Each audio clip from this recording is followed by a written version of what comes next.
Okay, Scooter Teardown Part 2.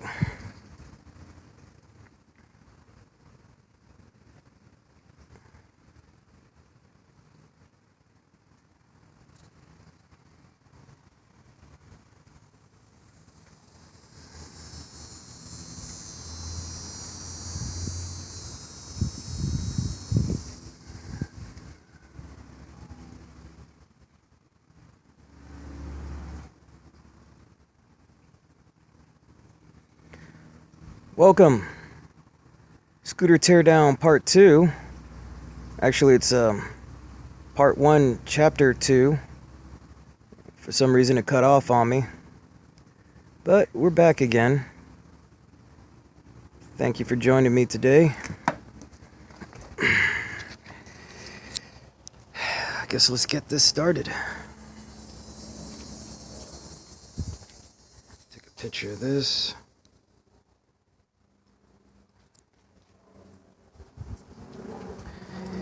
Today, what I'm gonna do is start work on this thing. Scooter has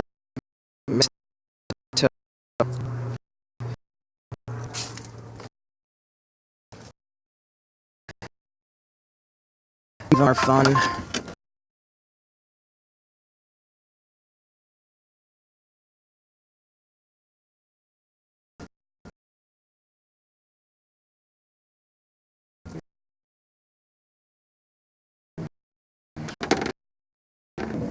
Didn't want to scratch up the nose, but there's that part. Oh, some other parts there. Bashing into the damn grill. Let's see. This is going to be a pain in the ass, and I'm going to tell you why. The back rim is bent because a car hit me when I was pushing it. Pushing it where? Pushing it home from a scooter shop. They refused to work on it. And they got all mad at me because I gave them a bad review. I'm like, you guys didn't want to work on my scooter, so fuck you.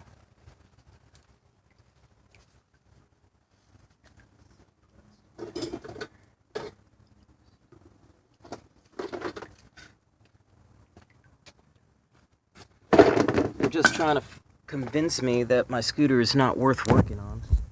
These guys are assholes. But you get to watch me struggle with this today. And just imagine walking 20 miles with a scooter that has a stuck rim.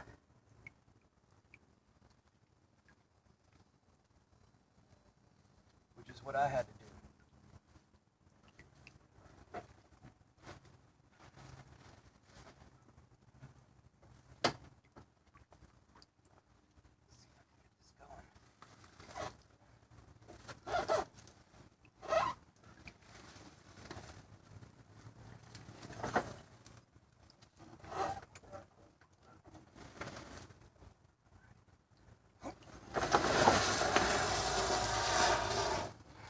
See, the tire doesn't even want to turn right now. I got a solution.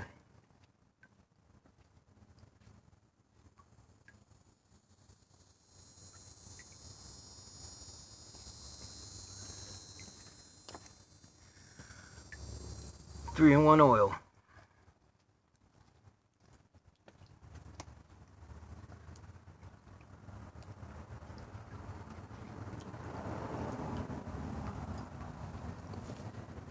Yeah, the tire is rubbing on the swing arm.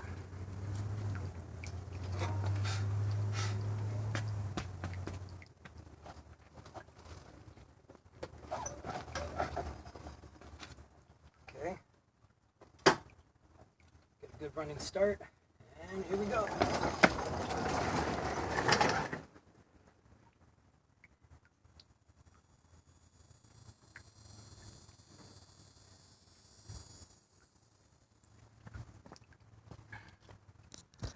That was the fun part. Getting it home. 20 miles. Took 10 hours pushing that thing. And I had to stop and grease that wheel every once in a while. Yep, there it is. Don't look at my tag. Tag's good, but it's always blurred out everywhere you go. So yeah, it's my badass scooter. Well, it's gone through a lot of badass shit. Like I said, the last thing we had together was that 20-mile walk. Always have some rags around. Rags, paper towels, no matter what, you're gonna need it. I don't know how this thing got so dirty underneath that tarp. It's only been there for like a week or 2, 3, maybe. I'll be ordering some parts for this thing this Friday. Payday. So I'm gonna get it nice and ready and prepped up. So yeah. This is a Chinese scooter. The motor is described as a GY6 motor. See, these guys at the shop, they took off my plug because they didn't understand how it worked. How does it work? Why is your ignition under the seat? Well, because it's an anti-theft device there. See? Still on.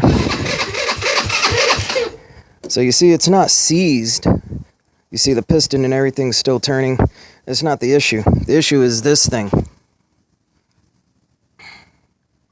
This is called a stator. And what the stator does is it generates power for the spark plug to produce its spark, to ignite the gas. And you can't really see the stator. I got the hub over it still right now. Well, we're gonna deal with this in a later episode because I don't even have the part. And you gotta have a specialized tool to remove this. It's called a puller, stator puller. And let's just say those are in the mail right now.